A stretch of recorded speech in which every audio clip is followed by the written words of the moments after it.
about the process, the step-by-step process of spiritual healing or self-healing.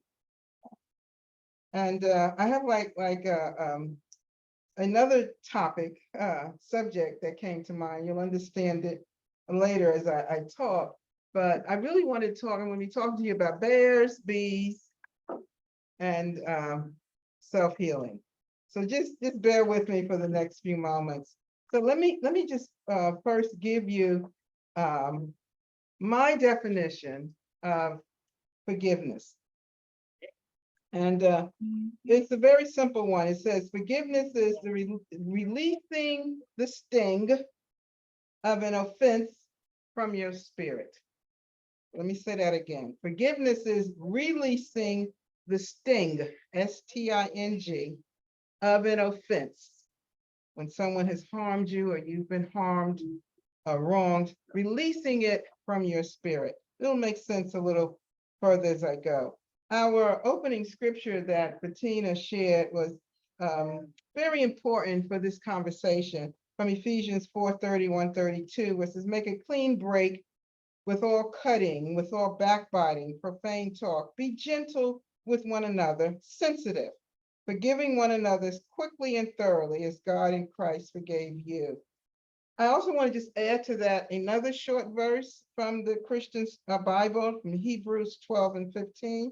And it says, look after each other so that no one of you will fail to find God's best blessings. Watch out that no bitterness takes root among you, for as it springs up, it causes deep trouble, hurting many in their spiritual lives. And so on those two thoughts, I want to just base this talk. So let me just ask you, if any of you ever watched the movie, The Unfinished Life? Anyone? Show of hands. It was produced or released in 2005. It stars two of my favorite actors, Robert Redford and Morgan Freeman, and Jennifer Lopez, who's also a good actress. But the movie is set in the state of Wyoming on a cattle ranch.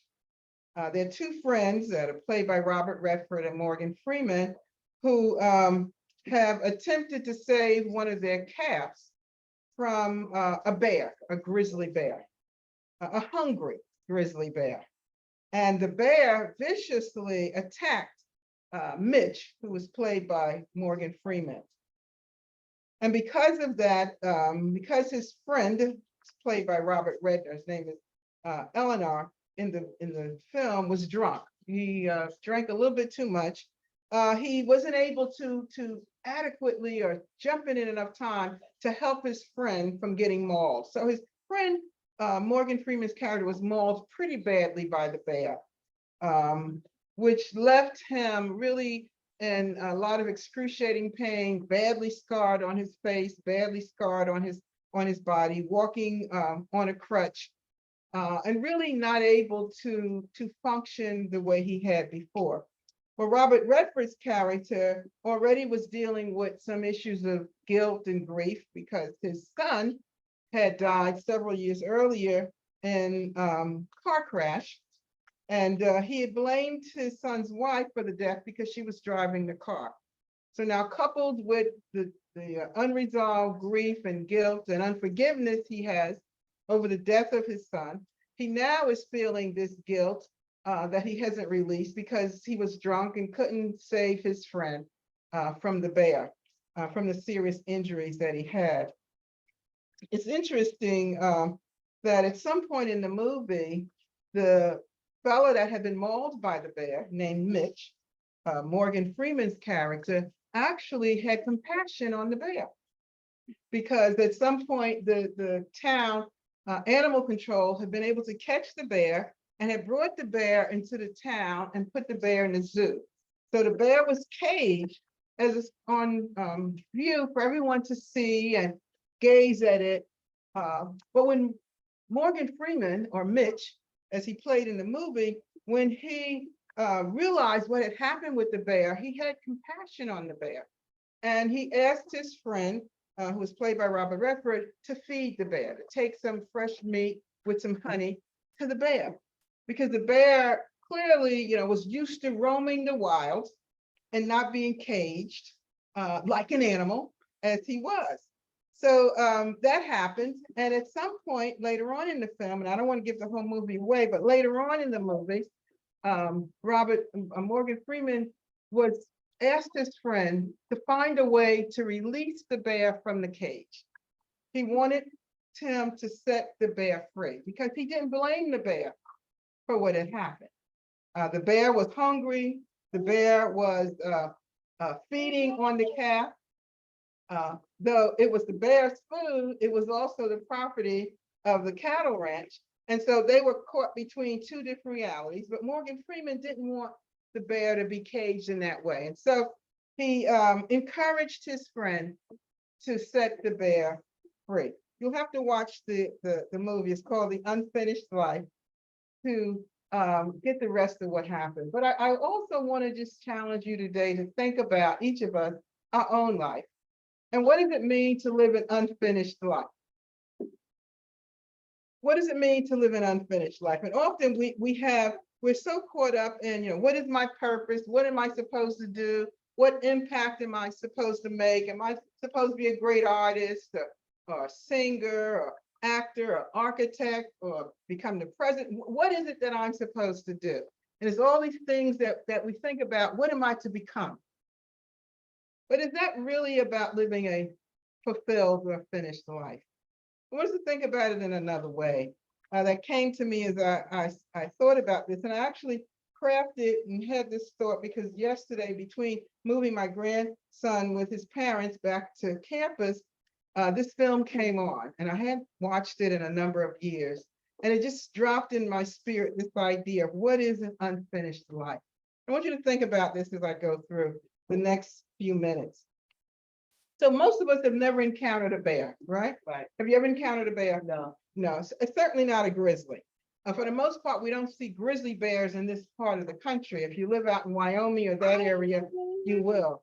If you live here in certain areas, you'll see a black bear, which I have encountered before, but they're very different from grizzly bears. Black bears are not as deadly or as dangerous as a grizzly. But we really don't have an experience with what it is to come face to face with a hungry bear. So I want to just, if you allow me to use, instead of the bear metaphor, let me use a bee. Most of us have seen or encountered a bee at some point, right? We've seen or experienced the bee. And we may have even, gotten stung by a bee at some point, or witnessed someone that was stung by a bee, or heard about someone getting stung by a bee. So bees, did you know that bees, interestingly, they are classified as insects, they're not bugs. And there's distinction between, what that difference is. But there's about, depending upon, where you researched, about 16 to 20,000 different species of bees.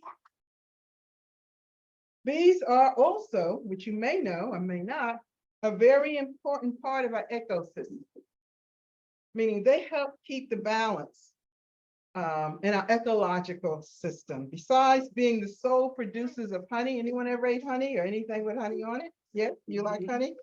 They are the sole producers of honey, and arguably they are the most important pollinators. The most important ones. Without them, many natural systems may fall out of balance. So bees are necessary and essential for the health of people and the planet. We need bees. Tell someone, we need bees. We need bees. And importantly, they are important, essential for our food security and biodiversity. So why do bees sting? Because most of us, when we think about bees, right, we think about the potential for coming upon a beehive or a cluster of bees and getting stung. And bees are small. They're very small, but the thought of getting stung by a bee can be frightening, right? So bees sting when they sense a threat. I did a little research on this. They will sting when they sense a threat or attack from an external force. And so they can pick up through their senses when they sense that they're being threatened or there's a potential threat or an attack outside of their community. Believing that it or any other bee is in danger is enough reason for a bee to sting. So they work as a community. They don't just sense I'm in danger. If they sense their community or anyone in the community is in danger, they potentially will sting you or whatever that threat is. Bees are sensitive to the environment. Just like humans, they protect their homes from harm. Bees can sting to safeguard their colony from attack. They may also sting as a form of response to any attack on any member of their colony. For bees, an attack on one is an attack on all. Did you know that? That they actually cooperate and work together. And you hurt one, you hurt all of them.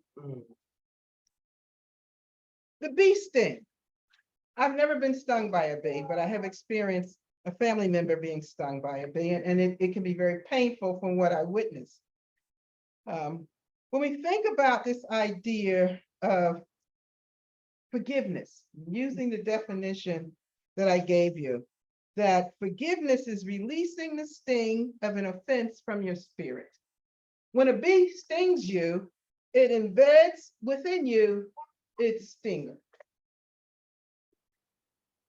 In that stinger is a venom sac that releases, it leaves it behind, it releases poison into your body. Did you know that? Yeah, so it doesn't just sting you or bite you, say like a mosquito. It actually stings you and implants in you the stinger that leaves a poison substance in your body. And the interesting thing is that even after the bee stings you, and if it's gone, or if you remove yourself, if you don't remove that stinger, the longer it stays in it, it will keep releasing poison into your body. So the bee is gone, but you're carrying the poison because you're carrying the stinger. And an interesting side note to this that I haven't yet figured out why or how it's relevant, but I'll share it. Did you know that only the female bees are the ones that sting? Oh, wow. The power of female bees are the only ones that sting. So they're actually the protectors that guard off and protect the community. If they sense a threat, they're coming after you. And remember, a threat against one is a threat against all. They're coming after you. So let's just think about this from the bee relationship process. Bees, we've already said, are essential. We need bees. We can all agree on that, right? They're important to our ecological system, to our global food supply. We need bees. Pollination, we need bees. But at the same time, they can be very scary. As small as they are, it can be a very scary and painful interaction. So when we think about forgiveness, and I want to think about it here from the perspective of being in relationship, because there are different levels of forgiveness, and I'm going to continue this until it just flushes out of me. The different levels of forgiveness, but this is forgiveness of when you're in a relationship that has some mutuality to it, meaning I need you, you need me on some level. We live together in proximity. We have some connection with each other. So that some interdependence that's going on in this relationship. There's some connection. Maybe it's relationship. Maybe it's blood ties. You know, maybe it's just in extended family kind of relationship. Maybe it's a workplace relationship. Maybe it's a community relationship. Maybe it's a faith-based, your religious organization, your church, your mosque, but you're in relationship somehow. So the basis here, there has to be some connection. What happens and how do you deal with an offense or hurtful interaction or harmful interaction that comes from someone that you're in relationship with? What is that process of forgiving? And what does that mean given the definition that I gave you? What is that? Forgiveness or forgiving is releasing the sting of an offense from your spirit. So let's just walk through this. So when I looked up bees and what should you do if you get stung by a bee? What should you do if you get stung by a bee? Well, when I looked this up, the first thing it said was not to remove the sting first. The first thing is to get yourself to a safe place. Get away from the bee. That's the first thing, because if you don't get away from the bees, remember, you attack one, you attack all. So they're coming after you. So if you don't remove yourself as quickly as you can from that potentially dangerous situation, you will be picking out stings and they will continue to sting you. So think about this in terms of relationships.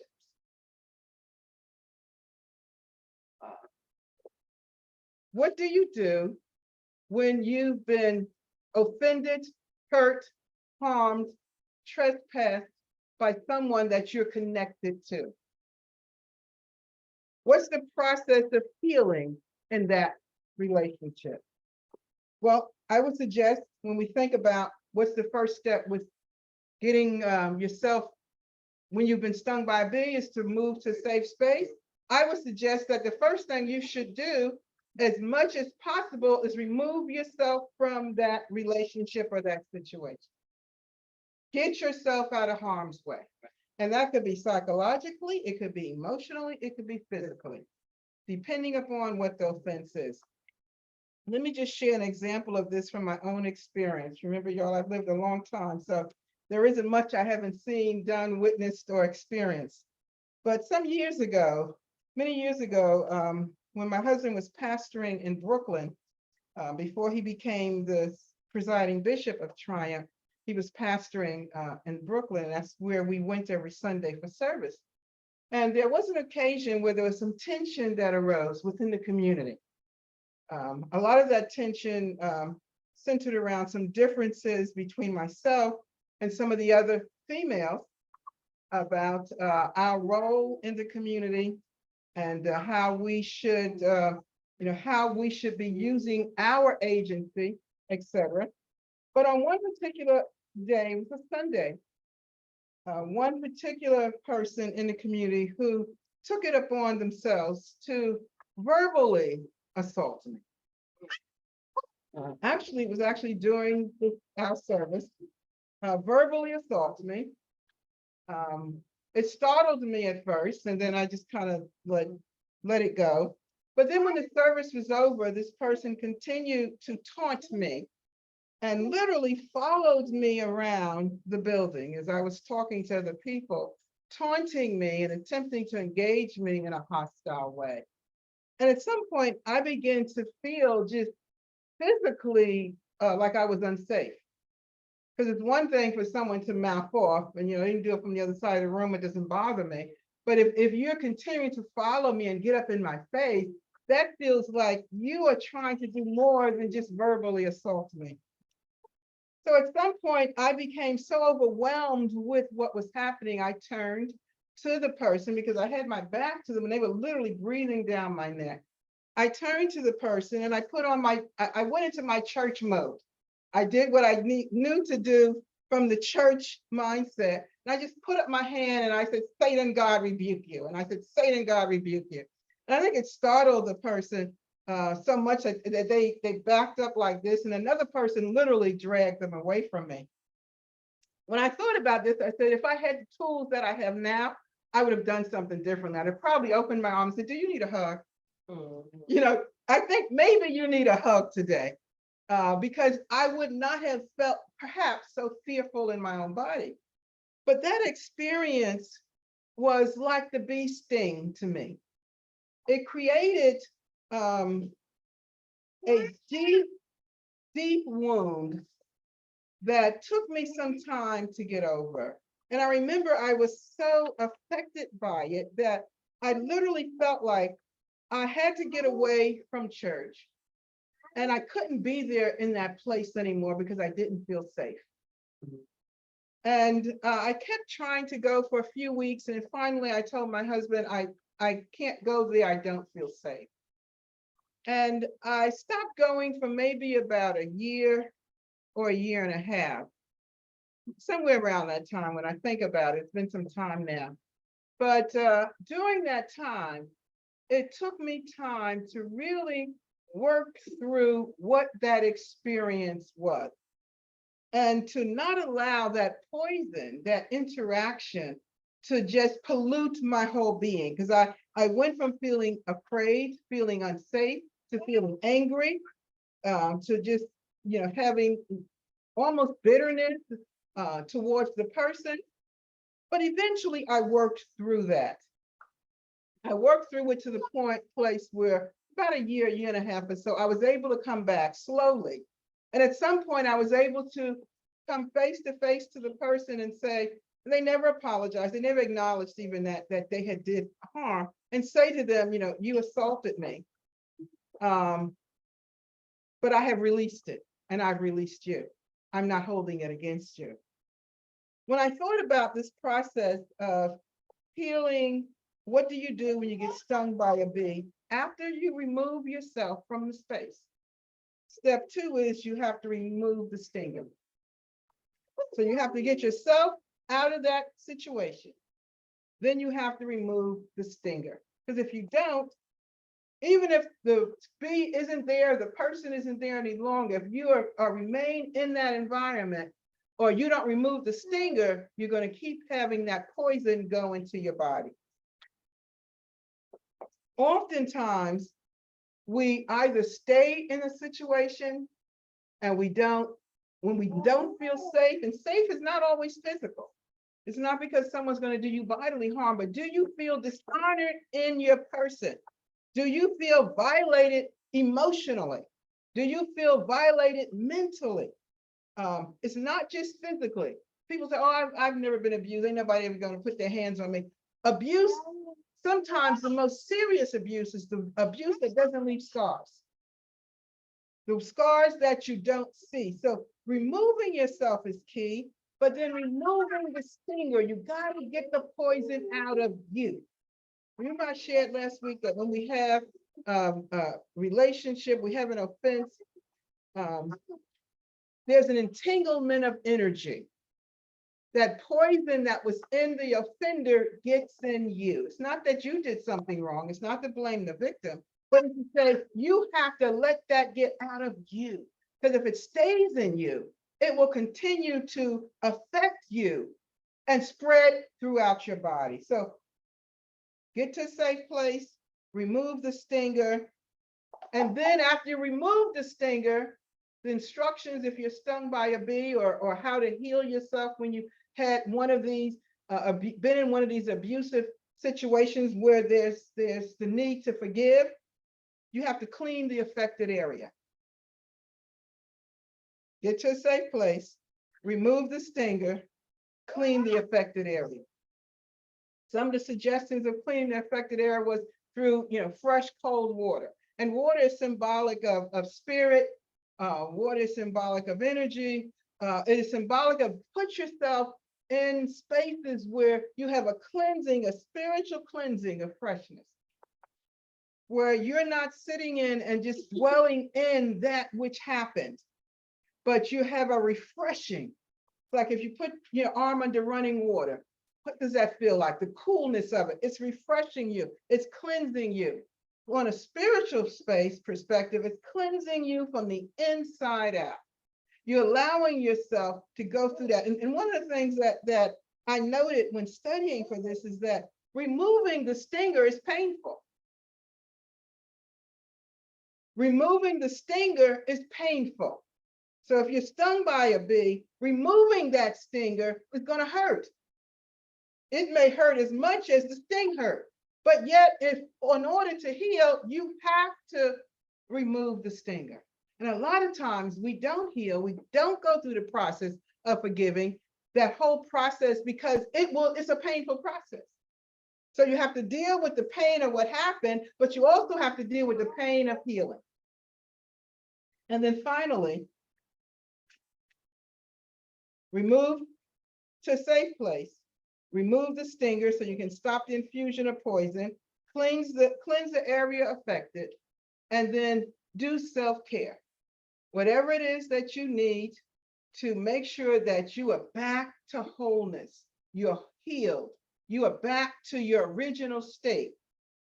If you're talking about a natural bee sting, you may want to put some ointment on it. You want to apply a cold compress. You want to get some topical ointment. Whatever you need to do, self-care. Self-care. Forgiveness in this sense is all about you. It's not about the bee. It's not about whoever that person was that did that offense. It has nothing to do with your relationship with them. It's all about you.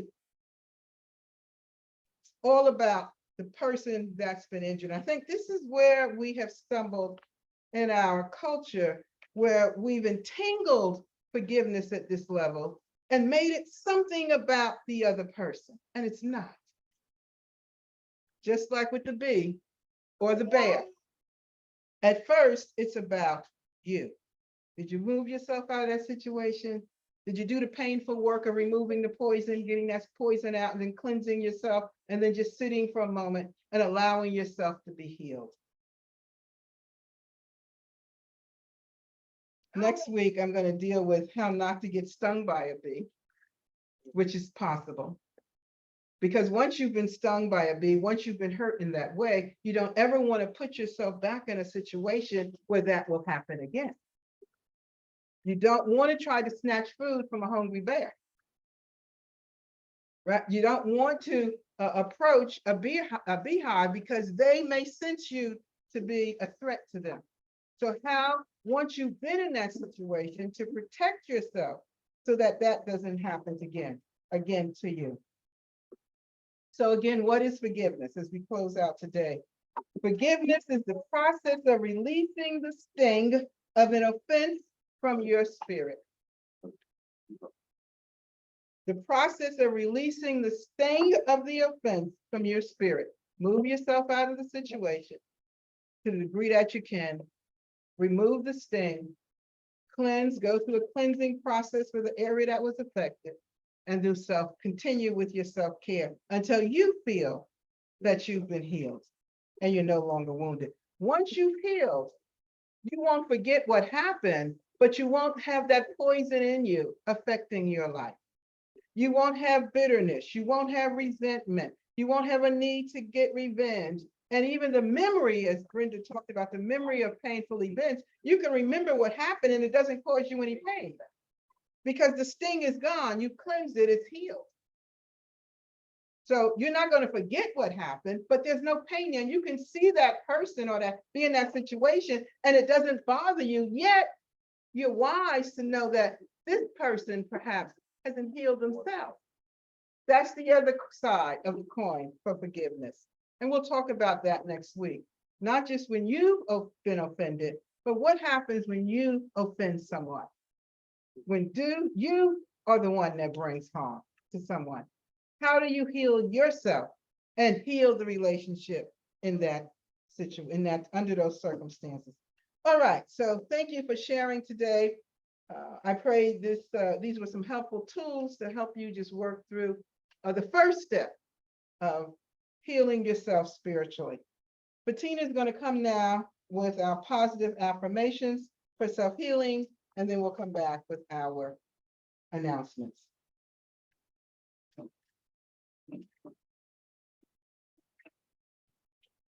I allow myself to forgive. I choose to move on. I choose to focus on the present moment. I am compassionate. Forgiveness is a gift to myself and the world. I go with the flow. I embrace change. I move forward in my life. I forgive myself and I forgive others. I love myself. I am safe. When I forgive, I am happier. I choose love over hate. I attract positivity in my life. We all make mistakes. Love is more powerful than hate. Affirmations for self-healing. Okay, thank you, Bettina. As we close out this lesson, and we'll pick it up next week, the unfinished life. As I go back to the movie that I began with, what came to me is that our journey in life isn't so much about what we do, what career we achieve, what wealth we amass. But we're born into this world, spiritual beings, manifesting the divinity that we are in a human material world. Part of this process is that we're going to get stung along the way. It's unavoidable. We're going to have interactions. Sometimes they're unavoidable because we collide, not intentionally, but because we are interdependent beings, we're going to get stung. The process of finishing a living and finished life, or not dying an unfinished life, is to make sure we don't leave any of those stingers in us. Don't go through life collecting stings and allowing them to poison you. Our task is, when we are stung, to remove them so that our life, at any point when we give up the ghost, we have finished our life. We've left no stings behind. Again, thank you. We're going to have our announcements. Brenda, if you would come with the